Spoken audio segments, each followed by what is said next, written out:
Hello, hi, welcome all the competitive warriors and would-be teachers. This is your Kiran Kodmuru. Welcome back to Perspectives in Education class.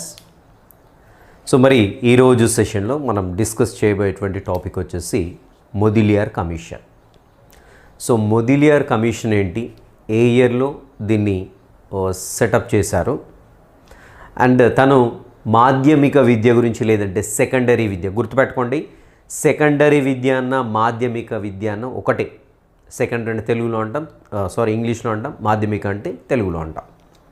So అది important, గుర్తుపెట్టుకోవాలి. అక్కడ confuse కావడానికి chance ఉంది. Options ఇచ్చినప్పుడు ఒక్కోసారి secondary విద్య అంటాడు, మాధ్యమిక విద్య అంటూ ఉంటాడు.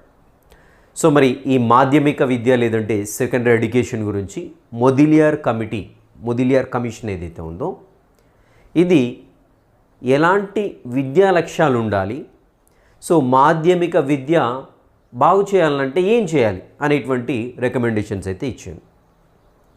సో మరి ఈ మొదిలియర్ కమిషన్ ఏదైతే ఉందో దీని గురించి ఇన్ డీటెయిల్గా చాలా ఉన్నాయి. సో మేజర్గా దేనిపైన ఫోకస్ చేసిందో ఫస్ట్ చెప్తాను నేను. సో ఇవి ఖచ్చితంగా గుర్తుపెట్టుకోవాలి. సో దీని తర్వాత మళ్ళీ నెక్స్ట్ ఇప్పుడే వచ్చేస్తుంది. సో ఇన్ డీటెయిల్గా చెప్తాను దాని గురించి. సో ఇన్ డీటెయిల్గా, సో ఇవి మాత్రం వెరీ కీ పాయింట్స్ అన్నమాట. ఇవి ఖచ్చితంగా గుర్తుపెట్టుకోవాల్సినటువంటి అంశాలు. సో చూద్దాము. సో మొదిలియర్ కమిషన్ లేదంటే దీన్ని సెకండరీ లేదంటే మాధ్యమిక విద్యా కమిషన్గా చెప్పుకుంటాం. సో ఇది కేబ్ నియమించినటువంటి రెండవ కమిషన్. గుర్తుపెట్టుకోవాలి. ప్రథమ కమిషన్ ఏది కూడా వెంటనే రికాల్ చేసుకోవాలి మీరు. సో రాధాకృష్ణ కమిషన్ ఏదైతే ఉందో అది ప్రథమ కమిషన్. సో కేబ్ నియమించినటువంటి రెండవ కమిషన్ ఇది. సో మరి కేబ్ అనగానే వెంటనే మనం ఏం రీకాల్ చేసుకోవాలి, 1944 కేబ్ నివేదిక గుర్తెచ్చుకోవాలి. అండ్ అదేవిధంగా కేబ్ యొక్క ఫుల్ ఫామ్ కూడా గుర్తెచ్చుకోవాలి. ఓకేనా, central advisory board of education అనేది కూడా గుర్తు రావాలి మీకు. మరి ఇక్కడ మొదిలియర్ కమిషన్ ఏదైతే ఉందో ఎప్పుడు ఎస్టాబ్లిష్ అయిందో ఒకసారి చూద్దాం. సో మొదిలియర్ జస్ట్ మనకి సివి రామన్ లాగానే ఉంటారు. ఒకసారి మీరు ఇమేజ్ చూడొచ్చు గూగుల్లో. సో తన యొక్క ఏజ్ వచ్చేసి 52 అని గుర్తుపెట్టుకోండి, ఈజీగా గుర్తుంటుంది. సో అంటే ఈ కమిషన్ వచ్చేసి 1952-53. మొదిలియర్ కమిషన్ ఎప్పుడు అంటే 1952-53. లక్ష్మణస్వామి మొదిలియర్ తన యొక్క పూర్తి పేరు. సో 7 సభ్యులతోటి ఈ కమిషన్ నియమించబడింది. సో కేబ్ చేత నియమించబడినటువంటి రెండవ కమిషన్ ఇది, గుర్తుపెట్టుకోవాలి. సో మరి ఈ కమిషన్ పేరు, కమిషన్ ఇయర్ గుర్తుపెట్టడం కొంచెం కష్టమేమో, కానీ సో నేను ఒకటి చెప్తాను. 1950లో ఒక బ్యూటిఫుల్ ఇన్వెన్షన్ అయితే జరిగింది. సో మనం ఇప్పుడు కార్లలో ట్రావెల్ చేస్తున్నాం, ఎయిర్ బ్యాగ్ యాక్సిడెంట్ అయితే ఎయిర్ బ్యాగ్ ఓపెన్ అవుతుంది అంటారు కదా. సో అది 1952లోనే ఇన్వెన్షన్ చేశారు ఎయిర్ బ్యాగ్ అనేది, గుర్తుపెట్టుకోండి. అది ఒకటి బాగా ఉంటుంది, బాగా గుర్తుంటుంది ఎయిర్ బ్యాగ్ 1952 అనేది. సో ఇక్కడ మనకి మొదిలియర్ కమిషన్ కూడా 1952-53. సో మరి విద్యా లక్ష్యాలు అయితే 1, 2, 3, 4, 5 ఉన్నాయి. సో మరి 5 విద్యా లక్ష్యాలు ఏవైతే ఉన్నాయో, సో ఎడ్యుకేషనల్ ఆబ్జెక్టివ్స్ అంటాం, వీటిని ఈ విధంగా గుర్తుపెట్టుకోవాలి. సో నేను ఇక చిన్న స్టోరీ చెప్తాను మీకు. సో మొదిలియర్ యొక్క ఫ్రెండ్ వచ్చేసి మూర్తి నాయక్. మొదిలియర్ యొక్క ఫ్రెండ్ వచ్చేసి మూర్తి నాయక్. ఓకేనా. సో ఇతని యొక్క వృత్తి ఏంటంటే డ్రైవర్, గుర్తుపెట్టుకోండి. ఇతని యొక్క వృత్తి ఏంటి, డ్రైవర్. మొదిలియర్ యొక్క ఫ్రెండ్ వచ్చేసి మూర్తి నాయక్, ఇతని యొక్క వృత్తి వచ్చేసి డ్రైవర్ వృత్తి. సో మరి మొదిలియర్ ఇంకా తన ఫ్రెండ్ సరిగ్గా చదువుకోవాలి డ్రైవర్ అనేసి తన దగ్గరనే అపాయింట్ చేసుకున్నాడు. ఒక 4, 5 years 10 years తన దగ్గరనే చేస్తున్నాడు. ఎవరు, మూర్తి నాయక్, డ్రైవర్. అతని యొక్క వృత్తి డ్రైవర్ వృత్తి. సో 10 years అయినా కానీ మొదిలియర్ మరి శాలరీ పెంచట్లేడు. సో పెంచకుంటే, సార్ నాకైతే 10 years నుంచి చేస్తున్నాను, మాకైతే హక్కులు ఉన్నాయి, ఖచ్చితంగా మా హక్కుల ప్రకారం మీరు కంపల్సరీ మాకు శాలరీ పెంచాలి సార్, 10 years నుంచి అలాగే ఉంచుతున్నారు మమ్మల్ని అని అంటాడు. సో మరి ఆ హక్కులు ఉన్నాయి, సరే నీకు పెంచుతాననేసి చలో కార్లో బయటికి పోదామనేసి వెళ్తున్నారు. సో కొంచెం నెగ్లెక్ట్గా డ్రైవ్ చేయడంతో చిన్న యాక్సిడెంట్ అవుతుంది. సో యాక్సిడెంట్ అయినప్పుడు ఎయిర్ బ్యాగ్ అనేది ఓపెన్ అవుతుంది, గుర్తుపెట్టుకోండి. సో బయటికి వెళ్తారు కార్లో. సో కార్లో బయటికి వెళ్ళినప్పుడు ఒక యాక్సిడెంట్ అవుతుంది, యాక్సిడెంట్. సో ఇక్కడ ఏం ఓపెన్ అవుతుంది, ఎయిర్ బ్యాగ్ ఓపెన్ అవుతుంది, గుర్తుపెట్టుకోండి. ఎయిర్ బ్యాగ్ కనిపెట్టింది 1952 డెవలప్ చేసింది. ఓకేనా. సో మరి ఇంకా మొదిలియర్ కోపం వచ్చేస్తుంది, మరి నా దగ్గర పనిచేస్తున్నావు 10 years నుంచి, మరి హక్కుల కోసం పోరాడుతున్నావు, మరి నీ బాధ్యతలు ఎక్కడిపోయి నువ్వు బాధ్యతాయుతంగా నడపాలి కదా, బాధ్యతాయుతంగా కారు నడపాలి కదా అంటాడు. ఓకేనా. సో బాధ్యతాయుతంగా కారు నడపాలి కదా నువ్వు అని అంటాడు. సో ఇది వచ్చేసి చిన్న స్టోరీ. Very simple. మొదిలియార్ యొక్క ఫ్రెండ్ పేరు మూర్తి నాయక్. సో తన యొక్క వృత్తి వచ్చేసి డ్రైవర్. సో తన దగ్గర అపాయింట్ చేసుకుంటాడు. ఒక 10 years నుండి చేయించుకుంటుంటాడు. శాలరీ ఇవ్వకుంటే సార్ నా హక్కు ప్రకారం మీరు నాకు శాలరీ ఇవ్వాల్సిందే అంటే, సో బయటికి వెళ్తుంటారు. కార్ చిన్న యాక్సిడెంట్ అవుతుంది. సో గుద్దుకొని ఎయిర్ బ్యాగ్ ఓపెన్ అవుతుంది. అండ్ తను నీకు హక్కుల కోసం అయితే మార్నింగ్ నాతో ఫైట్ చేసావు, మరి బాధ్యతాయుతంగా కారు నడుపు అనేసి అంటాడు. ఇది చిన్న స్టోరీ అంతే, వెరీ సింపుల్. దీంట్లో మీకు అన్నీ వచ్చేస్తాయి. సో ఇక్కడ చూడండి, ఫస్ట్ వచ్చేసి ఎయిర్ బ్యాగ్ 1952లో కనిపెట్టారు, గుర్తుపెట్టుకోండి. ఎయిర్ బ్యాగ్ ఓపెన్ అయింది, ఓకేనా. సో ఎయిర్ బ్యాగ్ ఓపెన్ అయింది 1952 అనుకున్న కనిపెట్టింది. ఈ 1952నే మనకి మొదిలియార్ కమిషన్ అనేది విద్యా కమిషన్ రిక్రూట్ చేయబడింది, అపాయింట్ చేయబడింది, ఓకేనా. సో ఇక్కడ మూర్తి నాయక్ అన్నాం కదా. సో మూర్తి అంటే పిల్లల యొక్క మూర్తిమత్వం అభివృద్ధి చేసే విధంగా మాధ్యమిక విద్య ఉండాలని మొదిలియార్ కమిషన్ చెప్తా ఉంది. అండ్ అంతేకాకుండా మాధ్యమిక విద్యలో నాయకత్వ లక్షణాలు డెవలప్ చేసే విధంగా సెకండరీ విద్య ఉండాలనేసి చెప్తా ఉంది. అండ్ అదేవిధంగా వృత్తి విద్య పైన ఫోకస్ చేయాలనేసి చెప్తుంది. వృత్తి విద్యను కూడా మాధ్యమిక విద్యలో భాగంగా ఉంచాలి, అంతేకాని దాన్ని సాధారణ విద్య నుండి విడదీయకూడదని కూడా చెప్తుంది మాధ్యమిక commission. So that is Mudaliar commission, Lakshman Mudaliar. So next ఇక్కడ మనకి హక్కులు బాధ్యతలు అనేవి వస్తున్నాయి ఇక్కడ. సో హక్కులు బాధ్యతలు వచ్చినప్పుడు ఏంటంటే పౌరసత్వ బాధ్యతలు, పౌరసత్వ హక్కులు తెలియజేసే విధంగా, రైట్ ఇక్కడ రాస్తున్నాను, పౌరసత్వ బాధ్యతలు అదేవిధంగా హక్కులు తెలియజేసే విధంగా మాధ్యమిక విద్య ఉండాలని చెప్తా ఉంది. సో ఇవి మాత్రం కీ పాయింట్స్ గుర్తుపెట్టుకోండి, very very key points. So మాధ్యమిక విద్య లేదంటే మొదిలియార్ కమిషన్లోని విద్యా లక్ష్యాలు ఏంటి అని చూసినట్లయితే ఒక్కసారి ఇక్కడికి వచ్చేద్దాము. విద్యార్థుల యొక్క సమగ్ర మూర్తిమత్వాన్ని అభివృద్ధి చేసే విధంగా విద్యా లక్ష్యాలు అనేవి ఉండాలి. రెండవది ఏంటి, పౌరసత్వ బాధ్యతలు, నెక్స్ట్ హక్కులు తెలియజేసే విధంగా ఉండాలి. నెక్స్ట్ నాయకత్వ విద్యను అందించాలి. సో ఒక నాయకుడు ఎలా ఉండాలి అనేది సో కంపల్సరీ ఒక విద్యార్థికి తెలిసి ఉండాలి మాధ్యమిక స్థాయిలో, ఎందుకంటే అడాల్సెంట్ ఏజ్లో ఉంటాడు. సో ఆ స్టేజ్లో, సో అడాల్సెంట్ ఏజ్లో ఉన్నప్పుడు ఏంటంటే what is right what is wrong అనేది విచక్షణతోటి తని నిర్ణయం తీసుకునే విధంగా, సో ఒక గ్రూప్ని లీడ్ చేసే విధంగా, సో నాయకత్వ లక్షణాలు అనేవి అభివృద్ధి చెందే విధంగా విద్యా లక్ష్యం ఉండాలి. నెక్స్ట్ ఆ స్థాయిలో విద్యార్థుల యొక్క వృత్తి సామర్థ్యాన్ని పెంచే విధంగా ఉండాలి అనేసి విద్యా లక్ష్యాలు ఉండాలనేసి మొదిలియార్ కమిషన్ చెబుతూ ఉంది. సో మీరు స్టోరీ కంపల్సరీ గుర్తుపెట్టుకోండి, వీలైతే పక్కకు రాసుకోండి. ఇది కాకుండా ఇంకా మీరు ఏమైనా క్రియేటివ్గా, ఫన్నీగా, ఈజీగా గుర్తుంటే అలా గుర్తుపెట్టుకోండి, వెరీ సింపుల్. సో మొదిలియార్ కమిషన్ యొక్క ఇయర్ మాత్రం గుర్తుపెట్టుకోండి, మొదిలియార్ కొంచెం ముసలియతను అని గుర్తుపెట్టుకోండి, ఓకేనా. సో గుర్తుపెట్టుకుంటే తన యొక్క ఏజ్ 52 అనుకోండి, ఏజ్ 52 అనుకుంటే గుర్తుండిపోతుంది. ఆర్ ఎల్స్ సో మంచి సంఘటన ఏంటంటే ఆ ఇయర్లో కార్లలో ఉండేటువంటి ఎయిర్ బ్యాగ్ను కనిపెట్టండి కూడా అదే సంవత్సరం కాబట్టి 1952 గుర్తుపెట్టుకోండి. సో స్టోరీ మాత్రం మళ్ళీ చెప్తున్నాను. మొదిలియార్ యొక్క ఫ్రెండ్ లక్ష్మణస్వామి మొదిలియార్, తన యొక్క ఫ్రెండ్ పేరు వచ్చేసి మూర్తి నాయక్. సో తన యొక్క వృత్తి వచ్చేసి డ్రైవర్. మొదిలియార్ దగ్గర తను డ్రైవింగ్ చేస్తూ ఉన్నాడు. 10 years అయినా శాలరీ పెంచలేదు. సార్ నా హక్కుల ప్రకారం నాకు శాలరీ పెంచాలని అడుగుతాడు. అడిగితే అలా కార్లో సరే పెంచుదామనేసి కార్లో వెళ్తుంటారు. సో వెళ్తూ ఉంటే చిన్న యాక్సిడెంట్ అవుతుంది, ఎయిర్ బ్యాగ్ ఓపెన్ అవుతుంది. సో ఓపెన్ కాగానే నాయన ఉదయాన్నే గొడవ చేసే హక్కుల గురించి కొంచెం బాధ్యతాయుతంగా కారు నడుపు అనేసి మొదిలియార్ చెప్తాడు. ఇది చిన్న స్టోరీ. దీంట్లో ఉన్నటువంటి కీ పాయింట్స్ ఖచ్చితంగా గుర్తుపెట్టుకోండి. రైట్, ఇవి వచ్చేసి విద్యా లక్ష్యాలు ఈ విధంగా ఉండాలి మాధ్యమిక విద్యలో అనేసి మొదిలియార్ కమిషన్ చెప్పడం జరిగింది. నెక్స్ట్ వచ్చేసి సిఫారసులు.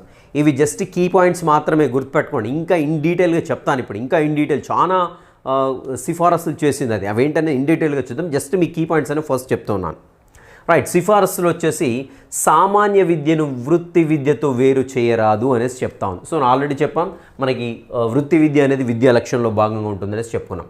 నెక్స్ట్ ఉపాధ్యాయ హోదాను మెరుగుపరచాలి.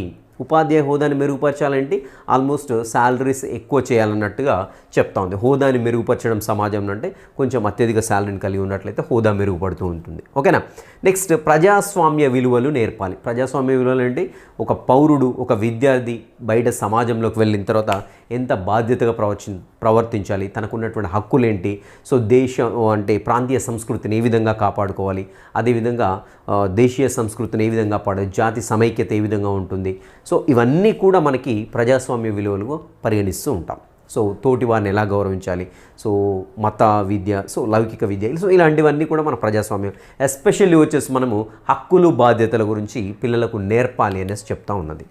సో నెక్స్ట్ అంతేకాకుండా ఇంకా మనకి మాధ్యమిక విద్యలో జీవన నైపుణ్యాలు పెంపొందించే విధంగా ఉండాలి మాధ్యమిక విద్య.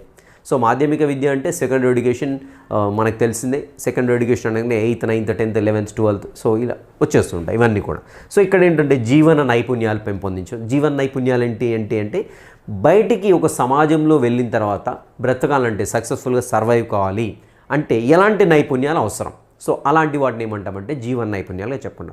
సో మనుషులతోటి ఒక హెల్దీ రిలేషన్ మెయింటైన్ చేసుకుంటూ, మంచిగా మాట్లాడుతూ, ఎదుటి వాళ్ళని గౌరవిస్తూ, సో వాళ్ళ హక్కులకు తన హక్కులు ఏంటో తెలుసుకోవడం, తన బాధ్యతలు ఏంటో వాటి బాధ్యతలు తెలుసుకొని వాటికి అనుగుణంగా ప్రవర్తించడము. నెక్స్ట్ ఇంకా రకరకాల సో పెద్దవాళ్ళకి గౌరవించడము, నెక్స్ట్ ఎవరైనా ఆపదలు ఉంటే సహాయం చేయడము, సో ఆరోగ్యకరమైన సంబంధాల్ని అలవరుచుకోవడము, సో ఇలాంటివన్నీ కూడా జీవన నైపుణ్యాలుగా చెప్పండి. సో మంచిగా మాట్లాడడం, సో ఇవన్నీ కూడా జీవన నైపుణ్యాలు. సో జనరల్గా జీవన నైపుణ్యాలు ఎందుకు చెప్తున్నారంటే ఇక్కడ మనకి అడాలసెంటేజ్లో ఉండే పిల్లలకి ఏదైతే నేర్పుతామో రేపటి నాడు సమాజంలో పెరుగుతుందో అదే అక్కడ రిఫ్లెక్ట్ అవుతుంది. సో కాబట్టి మనకి ఇక్కడ సరిగ్గా లేదనుకోండి, సో వాడు బయటికి వెళ్ళిన తర్వాత అడ్డగోలుగా ప్రవర్తిస్తూ ఉంటాడన్నమాట. సో జీవన నైపుణ్యాలు పెంపొందించే విధంగా కూడా. నెక్స్ట్ ఆల్రెడీ వృత్తి సామర్థ్యాన్ని పెంపొందించాలి కంపల్సరీ అనేసి సిఫారసు చేస్తుంది. సిఫారసు అన్నప్పుడు ఏమంటామంటే మనము, సో వాళ్ళు ఏం రికమెండ్ చేస్తున్నారంటే వృత్తి సామర్థ్యాన్ని పెంచాలి అంటాడు సిఫారసులో. సో విద్యా లక్ష్యాలు ఏమంటామంటే వృత్తి సామర్థ్యాన్ని పెంచే విధంగా విద్యా లక్ష్యం ఉండాలి అంటాం. గుర్తుపెట్టుకోండి, సిఫారసులు విద్యా లక్ష్యాలు జస్ట్ చిన్న తేడా, ఓకేనా.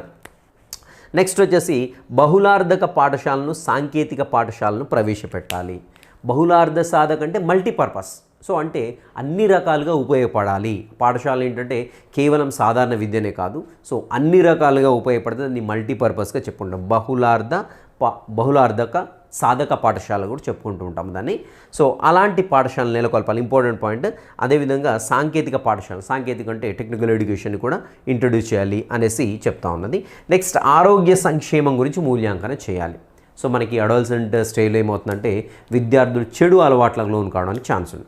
సో ఫర్ ఎగ్జాంపుల్ వీడు 8th క్లాస్లో వీని హైట్ ఎంత ఉంది, వెయిట్ ఎంత ఉంది, వీడు ప్రాపర్గా హైట్ పెరుగుతున్నాడా, వెయిట్ పెరుగుతున్నాడా, సో వీనికి ఇంకేమైనా రకాలైన అంటే జెనెటిక్గా వచ్చే డిసీజెస్లు ఏమైనా ఉన్నాయా, సో లేదంటే మధ్యలో ఏమైనా వీడేమైనా తగిలించుకుంటున్నాడా డిసీజ్ను, సో ఎలా ఉంది, పర్సనల్ హైజీన్ ఎలా ఉన్నది, సో ఇవంటివన్నీ కూడా తప్పకుండా మూల్యాంకనం చేయాలనేసి చెప్తా ఉంది. సో మూల్యాంకనం అంటే సో 8th క్లాస్లో ఉంది, 9th క్లాస్లో రెండింటికి కంపేర్ చేయాలి. సో ఏమైనా తేడా ఉన్నట్లయితే ఎందుకు తేడా వస్తుంది మనం జస్ట్ తెలుసుకొని దాన్ని నివారణ దిశగా మనం చర్యలు చేపట్టాల్సి ఉంటుంది. సో ఇవి వచ్చేసి మనకి మేజర్గా విద్యా లక్ష్యాలు, అదేవిధంగా మేజర్గా చేసినటువంటి సిఫారసులు. ఇప్పుడు ఇన్ డీటెయిల్గా చూద్దాము అసలు మొదీలార్ కమిషన్ ఇంకా ఏమేమి చెప్పింది, అసలు ఈ మాధ్యమిక విద్యలో ఎలాంటి మార్పులు రావాలనేసి చెప్తా ఉంది. ఒకసారి చూద్దాం.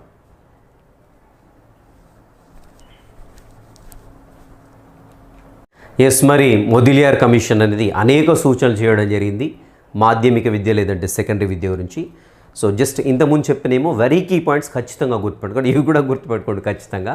సో ఇక్కడ ఏమవుతుందంటే నాలెడ్జ్ బేస్డ్గా క్వశ్చన్స్ ఉన్నాయి కాబట్టి మోర్ రివిజన్స్ ఇవ్వండి. పిఐలో చెప్తున్నాను, మోర్ అండ్ మోర్ రివిజన్స్ ఇవ్వండి. వీలైతే అసలు ఇంకా రైటింగ్తో ప్రాక్టీస్ చేస్తే better. Mudaliar commission important points, so చాలా ప్రాక్టీస్ చేసినట్లయితే ఈజీగా గుర్తుంటుంది. రైట్, ఇక్కడ చూద్దాము అసలు ఇంకా ఏమేమి సిఫారసులు చేసింది అనేది. చాలా ఇచ్చాడు 2-3 బుక్కుల్లో అయితే. సో అవన్నీ కూడా చూడండి, ఎందుకంటే క్వశ్చన్ ఏ పాయింట్ జస్ట్ లాస్ట్ టైం ఒక క్వశ్చన్ అడిగాడు ఆధునిక విద్య గురించి స్ట్రెస్ చేసినటువంటి కమిషన్ ఇది అనేసి. సో ఆధునిక విద్య ఏదో చిన్న పాయింట్ అసలు వదిలిపెట్టేస్తాం దాన్ని మనం చదివేటప్పుడు.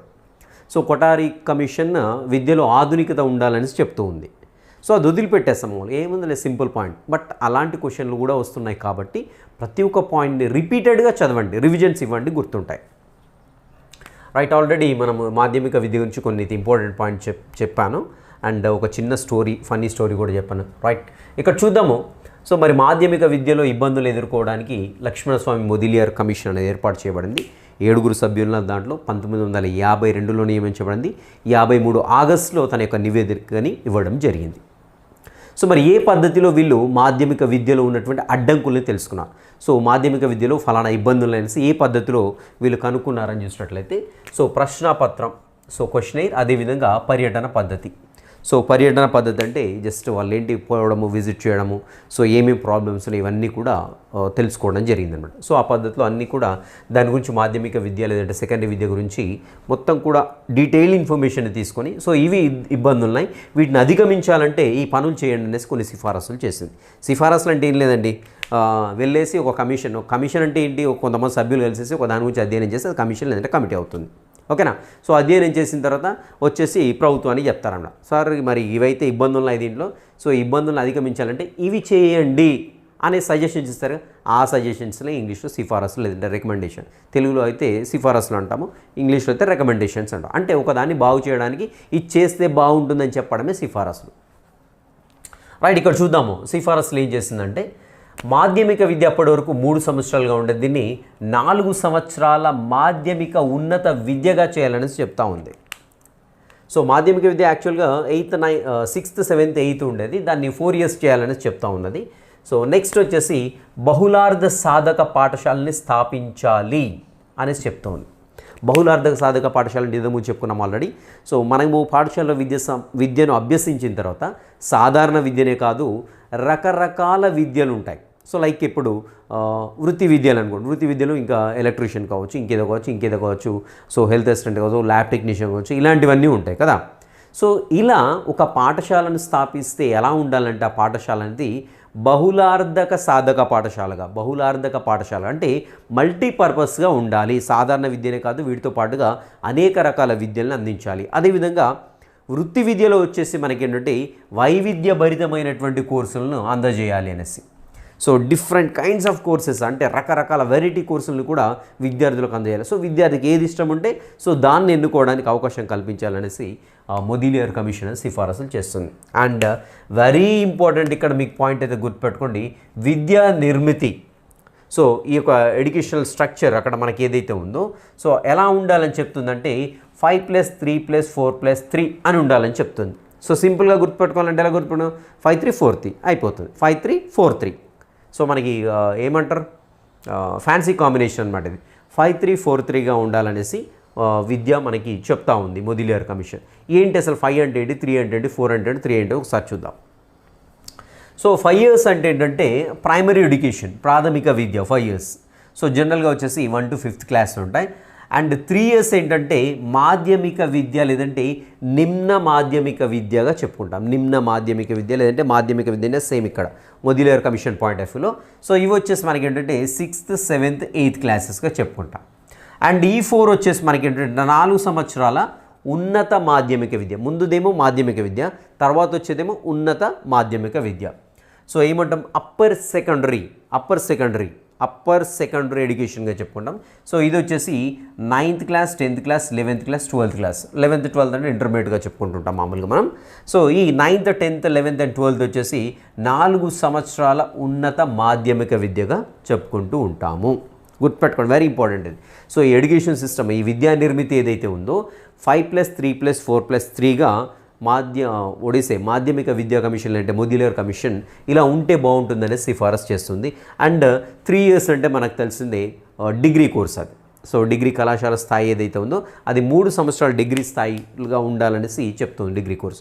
వెరీ ఇంపార్టెంట్ అండి, ఇది గుర్తుపెట్టుకోండి. 5+3+4+3 అనేది విద్యా నిర్మితి ఈ విధంగా ఉండాలనేసి మాధ్యమిక విద్యా కమిషన్ లేదంటే సెకండరీ విద్యా కమిషన్ లేదంటే మొదిలియర్ విద్యా కమిషన్ చెబుతూ ఉంది అని చూసినట్లయితే అది 5-3-4-3 సింపుల్ ఫ్యాన్సీ నెంబర్ గుర్తుపెట్టుకోండి. సో మాధ్యమిక విద్య ఏదైతే ఉందో ఇది 7 సంవత్సరాలు ఉంటుంది. గుర్తుపెట్టుకోండి, మాధ్యమిక విద్య 7 సంవత్సరాలు ఉంటుంది. సో జనరల్గా 11 to 17 years పిల్లలకి మాధ్యమిక విద్య అందుతుంది, అది కూడా గుర్తుపెట్టుకోండి, 11 to 17 years. నెక్స్ట్ వచ్చేసి ఇంకొకటి ఇంపార్టెంట్ పాయింట్, ఇక్కడ కూడా మాతృభాషలో బోధన చేయాలని చెప్తూ ఉంది. సో సిఫారసులు ఇస్తూ ఉంది. సో మాతృభాషలో ఎప్పటి వరకు బోధన అంటే కొన్ని కమిటీలు కమిషన్లు వచ్చేసి ప్రాథమిక స్థాయిలో, సో కొన్ని వచ్చేసి మనకి రాధాకృష్ణ కమిషన్ వచ్చేసి మనకి విశ్వవిద్యాలయ స్థాయిలో కూడా మాతృభాషలు అన్నారు, మాతృభాషలో బోధన అని చెప్పారు. సో మరి ఇక్కడ మొదిలియర్ కమిషన్ ఎక్కడి వరకు అని చూసిందంటే ఉన్నత మాధ్యమిక స్థాయి వరకు. సో ఇది మాధ్యమిక కమిషనే కాబట్టి ఎంతసేపు మాట్లాడినా మాధ్యమిక విద్య గురించే, సెకండరీ విద్య గురించే మాట్లాడుతుంది. సో ఇక్కడ ఉన్నత మాధ్యమిక స్థాయిలో వచ్చేసి మనకి అక్కడి వరకు అప్ టు ఉన్నత మాధ్యమిక స్థాయి అంటే 9th 10th 11th 12th intermediate వరకు మాతృభాషలో బోధన చేయాలనేసి చెప్తా ఉంది. నెక్స్ట్ అంతేకాకుండా మనకి జాతీయ భాష, అంతర్జాతీయ భాషలు, మనకు తెలిసిన అంతర్జాతీయ భాష ఇంగ్లీష్, జాతీయ భాష వచ్చేసి హిందీ. ఈ రెండింటినీ కూడా తప్పనిసరిగా ఉంచాలి అనేసి చెప్తా ఉంది ఎక్కడ, మాధ్యమిక స్థాయి విద్యలో. నెక్స్ట్ వచ్చేసి సో ఇది ఒకటి ఇంపార్టెంట్ పాయింట్ గుర్తుపెట్టుకోండి, మెడికల్ అండ్ ఇంజనీరింగ్ కోర్సెస్ ఏవైతే ఉన్నాయో, సో ఈ ప్రొఫెషనల్ కోర్సెస్ రైట్. సో ఈ మెడికల్ అండ్ ఇంజనీరింగ్ కోర్సెస్కి వచ్చేసి 12thని ఎలిజిబిలిటీగా పెట్టాలి. సో 12th క్లాస్ని ఎలిజిబిలిటీగా పెట్టాలనేసి చెప్తా ఉన్నది. అంటే ఇంటర్మీడియట్ కంప్లీట్ చేస్తేనే మనకి ఇంజనీరింగ్లో కానివ్వండి, అదేవిధంగా మెడిసిన్లో కానివ్వండి ఎన్రోల్ కావడానికి అవకాశం ఇవ్వాలనేసి చెప్పింది. ఇంపార్టెంట్ పాయింట్ గుర్తుపెట్టుకోండి. నెక్స్ట్ వచ్చేసి కేంద్రీయ మాధ్యమిక విద్యా పరిషత్లు స్థాపించాలని చెప్తుంది. కేంద్రీయ మాధ్యమిక విద్యా పరిషత్లు, కేంద్రీయ విద్యా పరిషత్ అదేవిధంగా మాధ్యమిక విద్యా పరిషత్లను స్థాపించాలి. నెక్స్ట్ అంతేకాకుండా పాఠ్యపుస్తక కమిటీలను స్థాపించాలి. సో పాఠ్యపుస్తక కమిటీలను స్థాపించాలి. సో పాఠ్యపుస్తకాలను వెంటనే మనకు ఒకటి గుర్తు రావాలి. సో ఆల్రెడీ ఇంతకుముందు పాఠ్యపుస్తకాల గురించి ఒక కమిటీ చెప్పింది, ఒకటి కమిటీ నివేదిక ఇచ్చింది. సో ఏంటో ట్రై చేయండి రీకాల్ చేసుకోవడానికి. రీకాల్ కాకుంటే ఏం చేయాలి, రోల్ బ్యాక్ చేయాలి పేజెస్. సో మనకి ఎలిస్టన్ నివేదికలో పాఠ్యపుస్తకాల గురించి చర్చించింది, ఎలిస్టన్ నివేదిక. సో ఎలిస్టన్ నివేదిక ఏంటి, పాఠ్యపుస్తకాలని ప్రచురణ చేయాలి, మాతృభాషలో లేదంటే ప్రాంతీయ భాషలో ప్రచురణ చేయాలనేసి ఎలిస్టన్ నివేదిక చెప్పింది. జస్ట్ అలా మీకు కాల్ బ్యాక్ చేసుకోవడానికి ట్రై చేయండి, ఓకేనా. సో ఇవి వచ్చేసి ఏంటంటే పాఠ్యపుస్తక కమిటీలను స్థాపించాలి. సో పాఠ్యపుస్తక కమిటీలు అంటే ఏం చేయాలి అని చూసినట్లయితే, సో పాఠ్యపుస్తకాలు ఎలా ఉన్నాయి, వాటి యొక్క నాణ్యత ఎలా ఉంది, వాటి యొక్క ప్రింట్ మిస్టేక్స్ ఏమైనా ఉన్నాయా, దాని యొక్క విద్యా లక్ష్యాలకు అనుగుణంగా ఆ పాఠ్య ప్రణాళిక డిజైన్ చేయబడిందా, సో మరి పిల్లల్ని అట్రాక్ట్ చేసే విధంగా ఉన్నాయా, సో పేపర్ క్వాలిటీ, సో ఇవన్నీ కూడా కంప్లీట్గా ఏంటంటే ఈ కమిటీ చూసుకోవాలనేసి మాధ్యమిక కమిషన్ లేదంటే మొదిలియర్ కమిషన్ సిఫారసు చేస్తూ ఉంది. అండ్ ఇంకా అతి ముఖ్యమైన పాయింట్ వచ్చేసి నాయకత్వ లక్షణాల కోసం ఎన్సీసీ, స్కౌటింగ్, ఆటలు వంటి వాటిని కో కరిక్యులంలో చేర్చాలి అనేసి చెప్తుంది. సో కో కరిక్యులర్ అంటే మనకు తెలిసిందే, కో కరిక్యులర్ యాక్టివిటీస్లో వచ్చేసి ఎన్సీసీ, స్కౌటింగ్ అండ్ గేమ్స్ అనేవి డెఫినెట్గా ఇంక్లూడ్ చేయాలి కో కరిక్యులంలో అనేసి చెప్తుంది. సో ఇవి ఇంక్లూడ్ చేస్తే ఏమవుతుంది, నాయకత్వ లక్షణాలే అభివృద్ధి చెందుతూ ఉంటాయి. సో నాయకత్వ లక్షణాలు అభివృద్ధి చెందాలన్నది మొదిలియర్ కమిషన్ చెప్తూ ఉంది. మాధ్యమిక విద్యలో పిల్లలకు ఖచ్చితంగా నాయకత్వ లక్షణాలను డెవలప్ చేసే విధంగా విద్యా లక్ష్యాలు ఉండాలని చెప్పింది. సో దాని గురించి మనకి ఇక్కడ ఎక్స్టెన్షన్ అనమాట. ఆల్రెడీ లక్ష్యాల్లో చెప్పాను ఇది. సో మూర్తి నాయక్ నాయకత్వ లక్షణాలని చెప్పాను, ఓకేనా. సో వెరీ ఇంపార్టెంట్ గుర్తుపెట్టుకోండి ఈ పాయింట్ అయితే. నాయకత్వ లక్షణాలు ఇంప్రూవ్ చేయడానికి ఎన్సీసీ, స్కౌటింగ్ అండ్ ఆటలు. ఎన్సీసీ అంటే మనకు తెలిసిందే, ఎన్సీసీ పిల్లలతోటి చేయిస్తుంటారు ఎన్సీసీ కార్యక్రమాలు. సో మనకి ఏదైనా ఎగ్జిబిషన్ పోయామనుకోండి, అక్కడ కూడా ఎన్సీసీ పిల్లలే ఉంటుంటారు. ఈ క్రమశిక్షణ కానివ్వండి, ఫుడ్ స్టాల్స్ దగ్గర కానివ్వండి, అండ్ ఇంకా సామాజిక సంబంధ కార్యక్రమాల్లో వీళ్ళని ఇన్వాల్వ్ చేసుకుంటూ ఉంటారనమాట. సో అలా మనకి ఏంటంటే అలా ఇన్వాల్వ్ అయినప్పుడు ఆటోమేటిక్గా సో ఎవరిని ఎలా కంట్రోల్ చేయాలి ఏంటి అనేది మొత్తం కూడా ఒక కైండ్ ఆఫ్ లీడర్షిప్ స్కిల్స్ అనేవి డెవలప్ అవుతాయని చెప్తా ఉంది. నెక్స్ట్ వచ్చేసి ఉపాధ్యాయుల అర్హత, శాలరీ, అదేవిధంగా సర్వీస్ నిబంధనలు, సౌకర్యాలు బాగా ఉండాలి అనేసి చెప్తా ఉంది. సో మనకు ఆల్రెడీ మెయిన్ పాయింట్స్ చెప్పుకున్నాం ఎలా ఉండాలి సిఫారసులో. ఉపాధ్యాయుల యొక్క ఒడిసే సామాజికంగా కొంచెం గుర్తింపు పొందాలనేసి చెప్తుంది. సో ఎలా గుర్తింపు పొందారు సామాజికంగా చూసినట్టయితే వారి అర్హతను పెంచాలి. సో ఉదాహరణకు ఒక ఉపాధ్యాయుడు 10th క్లాస్ అయిపోగానే రిక్రూట్ చేశారు. సో ఏమనుకుంటారు, ఉపాధ్యాయుడు 10th క్లాసే కదా అయిపోయింది, సో అదే పీజీనో పిహెచ్డీనో సెట్టో నెట్టో అమ్మో అనేసి గౌరవం ఇస్తుంటారు. సో ఇలా ఉపాధ్యాయుని యొక్క హోదా పెంచేటువంటి అంశాలు ఏంటి అని చూసినట్లయితే ఉపాధ్యాయుని అర్హత పెంచాలి, అదేవిధంగా శాలరీ కూడా హైక్ చేయాలి. సో శాలరీ హైక్ చేస్తే కూడా అమ్మో ఈయనకి ఇంత శాలరీ వస్తుంది భయపడతారు, రైట్. సర్వీస్ నిబంధనలు సో పెంచాలి, సర్వీస్ నిబంధనలు కూడా అనుగుణంగా ఉపాధ్యాయులకు అనుగుణంగా ఉండాలి. సో మరీ రిజిడ్గా ఉండకుండా కొంచెం ఫ్లెక్సిబుల్గా ఉపాధ్యాయులకు అనుకూలంగా ఉండాలి. నెక్స్ట్ అదేవిధంగా ఉపాధ్యాయులకు సౌకర్యాలు, ఎలాంటి సౌకర్యాలు ఉన్నాయి, ఏమో అనుభవిస్తున్నారు. సో నెక్స్ట్ సౌకర్యాల పరంగా కూడా ఉపాధ్యాయుని పెంచినట్లయితే సో ఉపాధ్యాయునికి సమాజంలో హోదా అనేది పెరుగుతుంది, గౌరవం లభిస్తుంది అనేసి ఉపాధ్యాయుల గురించి మాట్లాడడం జరిగింది. నెక్స్ట్ వచ్చేసి విద్యార్థులకు వచ్చేసి మార్గదర్శక కేంద్రాలను ప్రారంభించాలి. So guidance and counselling centre must be started for the peoples, right.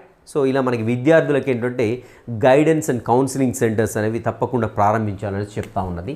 Next వచ్చేసి మనకి కేంద్రీయ మాధ్యమిక విద్యా పరిషత్ను స్థాపించాలి.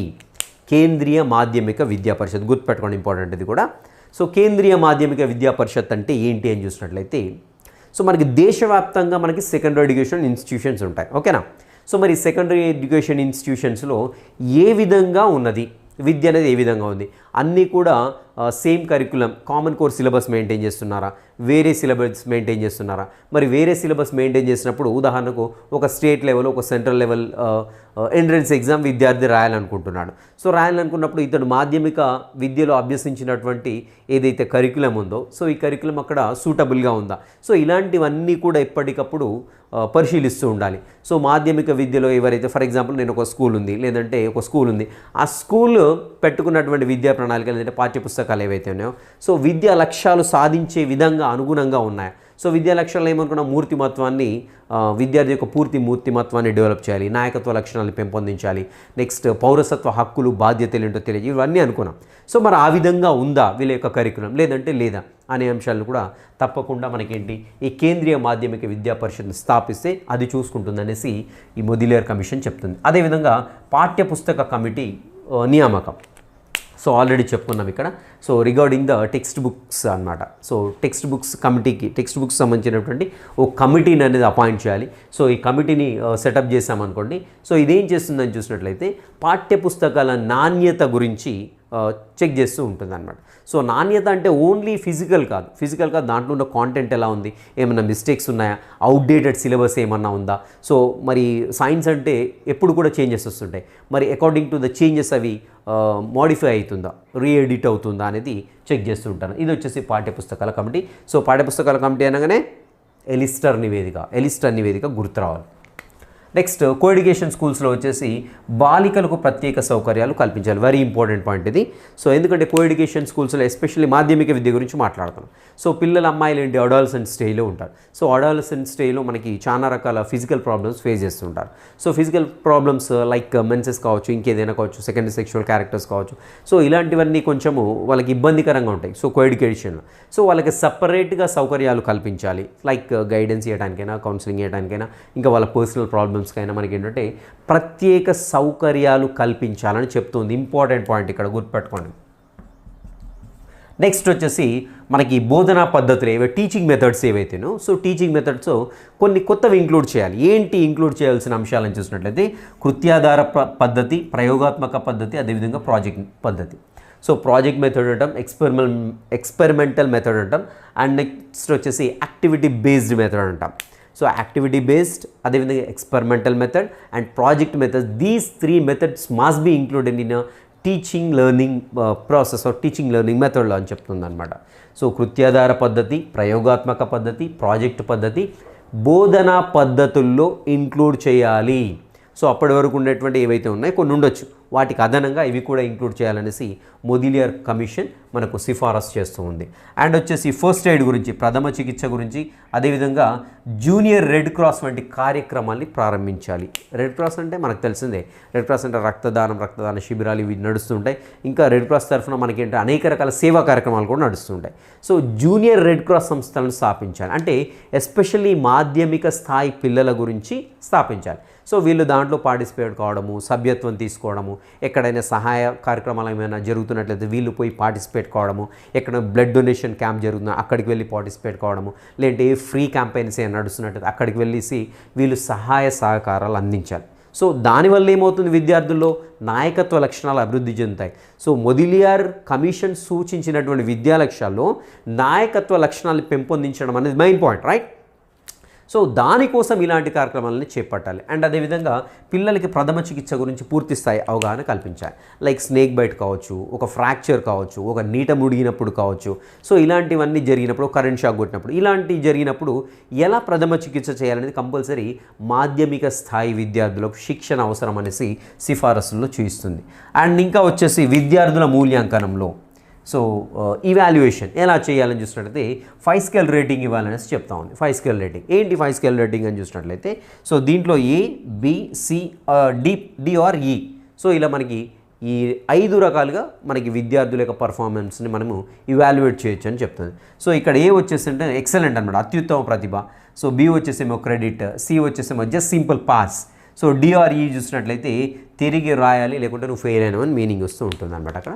సో ఇలా మనకి విద్యార్థుల యొక్క ఇవాల్యుయేషన్ చూసినప్పుడు, మూల్యాంకనం చేసినప్పుడు మనం 5 స్కేల్ రేటింగ్ ఇవ్వాల్సి ఉంటుంది వాళ్ళ మూల్యాంకనాన్ని తెలపడానికి అనేసి ఈ యొక్క విద్యా కమిషన్ అనేది మనకి సిఫారసు చేస్తూ ఉంది. అండ్ ఇంకా వచ్చేసి ఉపాధ్యాయుల పిల్లలకు ఉచిత పాఠశాల విద్యని గుర్తుపెట్టుకోండి, ఉచిత పాఠశాల విద్యను అందించాలనేసి చెప్తా ఉంది. నెక్స్ట్ ఉపాధ్యాయులు ఎవరైతే ఉన్నాయో ప్రైవేట్గా ఎలాంటి బోధనలు, ప్రైవేట్ ట్యూషన్స్ అనేవి చెప్పకూడదు అనేసి చెప్తుంది. నెక్స్ట్ వ్యవసాయ విద్యలో ఇది ఒకటి చూడండి, వ్యవసాయ విద్యలో వచ్చేసి హార్టికల్చర్ మనకు తెలిసిందే, అండ్ యానిమల్ హస్బెండరీ అండ్ కుటీర పరిశ్రమల్ని వీటిలో శిక్షణ ఇవ్వాలి పిల్లలకు అనేసి కూడా చెప్తా ఉంది. వ్యవసాయ విద్యలో గుర్తుపెట్టుకోండి, వ్యవసాయ విద్యలో హార్టికల్చర్ అంటే మనకు తెలిసిందే, యానిమల్ హస్బెండరీ అంటే కూడా తెలిసిందే. యానిమల్ హస్బెండరీ అంటే పశు పోషణ అంటాం తెలుగులో అయితే. సో పశుపోషణ మనం రకరకాల పశువులను ఎన్ని రకాలుగా ఉపయోగించుకోవాలి, వాటి నుండి ఏమొస్తాయి, వ్యవసాయంలో ఏ విధంగా ఉపయోగించుకోవాలి, వాటి యొక్క పోషణ ఏ విధంగా ఉండాలి, వాటి జాగ్రత్తలు ఏంటి, వాటి నుంచి ఎటువంటి పాలన ఏ విధంగా సేకరించుకోవాలి. సో డిఫరెంట్ సో అవన్నీ కూడా యానిమల్ హస్బెండరీకి వస్తాయి. అండ్ కుటీర పరిశ్రమ, సో చిన్న పరిశ్రమలు ఏవైతేనో వాటి కుటీర పరిశ్రమ అంటే కొన్ని రకాల ఉత్పత్తుల్ని ఉత్పత్తి చేయడానికి ఛాన్స్ ఉండదు. సో అలాంటి కుటీర పరిశ్రమల గురించి ఈ యొక్క మాధ్యమిక విద్యలో సో ఇంక్లూడ్ చేస్తే బాగుంటుందనేసి మొదిలియర్ కమిషన్ చెప్తా ఉంది. అండ్ నెక్స్ట్ వచ్చేసి సాంకేతిక విద్య. సో సాంకేతిక విద్య అంటే టెక్నికల్ ఎడ్యుకేషన్గా చెప్పుకుంటాం. సో మరి టెక్నికల్ ఎడ్యుకేషన్లో వాళ్ళు ఎవరైతే పిల్లలు చేస్తూ ఉంటారో టెక్నికల్ ఎడ్యుకేషన్, వాళ్ళకి ప్రయోగాత్మక శిక్షణ ఇచ్చే విధంగా పరిశ్రమలను వాళ్ళని అలో చేయాలి. సో పరిశ్రమలు అంటే తెలిసిందే ఫ్యాక్టరీస్. సో ఫ్యాక్టరీస్లో వీళ్ళకు ప్రయోగం, ఉదాహరణకు ఒక కరెంటుకి సంబంధించిన ఆఫీస్ ఏదో ఉంది, ఓకేనా. సో ఇక్కడ ఐటీఐలో ఏం చేశాడు, సో ఈ ఎలక్ట్రీషియన్కో లేదంటే ఏదో ఫిటర్ ఏదో చేసినప్పుడు దీనికి సంబంధించిన పరిశ్రమ ఒకటి ఉంది. సో అక్కడ ఏంటి, పిల్లవాడికి అప్రెంటిస్ పీరియడ్ని కల్పించాలి, అంటే పరిశ్రమ వీళ్ళని ఎలో చేయాలి. సో ఎలా ఎలో చేయాలి అని చూసినట్టయితే, లైక్ ఇప్పుడు మనం బిఎడ్ కానివ్వండి, టీటీసీ కానివ్వండి చేసేటప్పుడు సో మనకి చిన్నపాటి మైక్రో లేదంటే స్కూల్కి వెళ్ళేసి మన నియర్ బై స్కూల్ మనల్ని ఎలో చేస్తుంది చెప్పడానికి. సో వెళ్ళేసి మనం కొంచెం లైవ్ ప్రాక్టీస్ అనమాట అక్కడ. సో రియల్ టైం ఎక్స్పీరియన్స్ ఏ విధంగా ఉంటుంది మనం ఫర్దర్గా వెళ్తే అనేది అక్కడ ఎక్స్పీరియన్స్ని కేటాయించడానికి, ఎక్స్పీరియన్స్ ప్రొవైడ్ చేయడానికి మనల్ని అలో చేస్తూ ఉంటారన్నమాట. సో అదేవిధంగా ఇక్కడ టెక్నికల్ ఎడ్యుకేషన్ ఎవరైతే అభ్యసిస్తూ ఉంటారో, టెక్నికల్ ఎడ్యుకేషన్ ఎవరైతే తీసుకుంటుంటారో వాళ్ళకి పరిశ్రమల్ని పరిశ్రమల్లో ఎలో చేయాలి ఏంటి, లైవ్ ఎక్స్పీరియన్స్ కోసం. So that we call it as apprentice అంటాం. సో అప్రెంటిస్ పీరియడ్ అనేది వాళ్ళకు ఉంచాలనేసి చెప్తూ ఉంది. అండ్ ఇంకా వచ్చేసి ఉన్నత మాధ్యమిక ఉపాధ్యాయులకు 2 సంవత్సరాల శిక్షణ అవసరం. ఇంపార్టెంట్, ఇది కూడా గుర్తుపెట్టుకోండి. సో ఉన్నత మాధ్యమిక ఉపాధ్యాయులకు అంటే ఏంటి, ఉన్నత మాధ్యమిక అంటే ఏంటి, మనం ఇక్కడ చూడండి ఒకసారి 9th 10th 11th 12th. So ఉన్నత మాధ్యమిక స్థాయిలో బోధించేటువంటి ఉపాధ్యాయులు ఎవరైతే ఉంటారో వాళ్ళకి ఖచ్చితంగా 2 సంవత్సరాల శిక్షణ అవసరం అని చెప్తుంది. అదేవిధంగా గ్రాడ్యుయేట్ లెవెల్లో బోధించేటువంటి ఉపాధ్యాయులకు 1 సంవత్సరం శిక్షణ అవసరం అని చెప్తుంది. ఎందుకు 1 సంవత్సరం అంటే అక్కడ గ్రాడ్యుయేట్ అంటే ఆల్రెడీ కొంచెం మెచ్యూర్డ్ పీపుల్ ఉంటారు, పిల్లలు చెప్పగానే అర్థం చేసుకుంటారు. సో కొంచెం అలా ఉంటుంది కాబట్టి ఏంటంటే 1 year ఇనఫ్ అనేసి చెప్తూ ఉందన్నమాట. సో ఇవి వచ్చేసి కంప్లీట్గా మనకి మొదిలియర్ కమిషన్ సూచించినటువంటి సిఫారసులు, ఇచ్చినటువంటి రికమెండేషన్స్. లైక్ ఇక్కడ వచ్చేసి బాగా గుర్తుపెట్టుకోవాల్సిన అంశాలు గుర్తుపెట్టుకోండి. సో అన్నీ ఇంపార్టెంటే, ఇంకా బాగా గుర్తుపెట్టుకోవాల్సింది వచ్చేసి విద్యా నిర్మితి ఒకటి గుర్తుపెట్టుకోండి ఎలా ఉండాలనేది. అండ్ హిందీ ఇంగ్లీష్ని తప్పనిసరిగా చేయాల్సింది అనేది గుర్తుపెట్టుకోండి.